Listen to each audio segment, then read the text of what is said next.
m'appelle Sophie. Et moi, Siane. Nous sommes les copropriétaires de la Folle Fourchette, quincaillerie culinaire et école de cuisine située à Limoilou. On est fan de cuisine, ben oui. Et qui dit fan de cuisine dit livre de cuisine pour y trouver l'inspiration. Mais nous sommes conscientes qu'on peut pas posséder tous les livres de cuisine qui existent.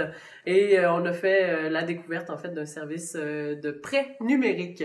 Qui est gratuit. Oui. Et qui est disponible dans la plupart des bibliothèques, du Québec. Donc, on a parcouru la liste des livres culinaires qui s'y trouvaient.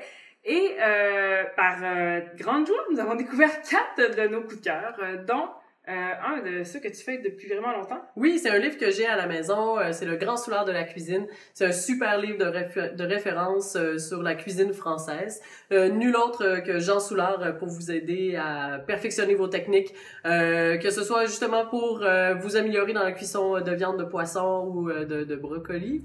Vous pouvez aussi prendre des super belles recettes de bœuf bourguignon, de biscuits de homard, de tous les super classiques de la cuisine française.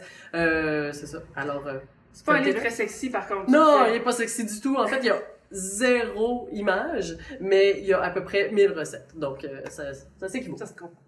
Moi, un de mes coups de cœur, c'est le livre Ensemble de Christelle Tagnalan. C'est une blogueuse, photographe, auteure et styliste culinaire qui est à Montréal, mais d'origine syrienne, libanaise et arménienne. Donc, une panoplie de saveurs méditerranéennes qu'elle a dans son petit baluchon et qu'elle nous livre dans un super livre coloré à souhait. Vraiment des super saveurs qui, j'en suis certaine, mettront un peu de soleil dans vos plats hivernaux. Moi, j'ai un coup de cœur pour sa tapenade de poivron et son flan à l'eau de fleurs d'oranger, vraiment à essayer. Donc, des belles subtilités aussi au niveau des saveurs un peu plus ethniques. Donc, si vous voulez voyager un peu, c'est un livre à consulter. Deuxième coup de cœur pour ma part, c'est un livre qui a été conçu pour les enfants, mais vraiment bon pour les adultes aussi. C'est mon premier livre de recettes de nul autre que Ricardo. C'est un livre qui est super bien structuré, les méthodologies sont expliquées clairement, c'est simple, c'est une belle référence en fait pour trouver des recettes de lunch ou de souper de semaine. Les illustrations sont comiques et très en fait ludique, là. La cuisine, c'est ludique. Il faut le faire aussi de cette façon-là. Alors, ça donne envie. Oui, ça donne envie, puis ça aussi, il pense aux parents. La plupart des recettes se cuisinent dans 2 ou 3 plats, et avec 2 ou 3 ustensiles, donc vous passerez pas 1 heure à nettoyer la cuisine après que les enfants aient passé par là. Donc, Ricardo, merci.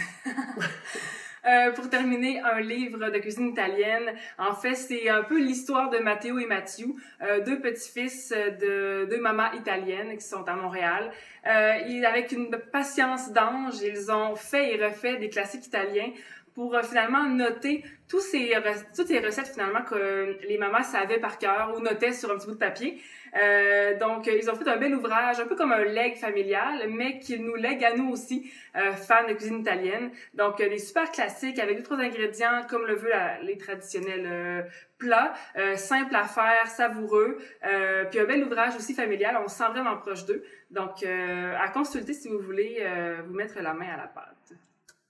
J'espère que vous allez pouvoir trouver tous ces bouquins-là, puis prendre le temps, en fait, d'effeuilleter avec les prêts numériques. On vous rappelle, c'est un service complètement gratuit, offert dans la plupart des bibliothèques du Québec. Ça vaut la peine de se laisser inspirer. Ouais, alors sur ce, bonne bouffe, puis au plaisir de partager avec vous vos coups de cœur culinaires. Au revoir!